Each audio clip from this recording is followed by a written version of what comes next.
骨嘅，萬達。不容易的。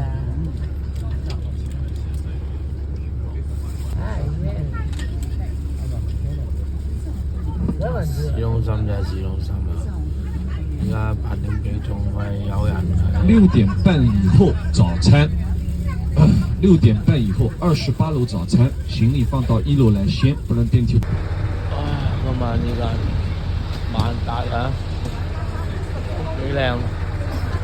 哇，真係市中心啊，真係市中心。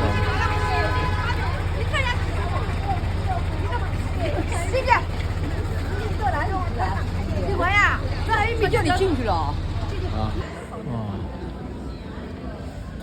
酒店大堂。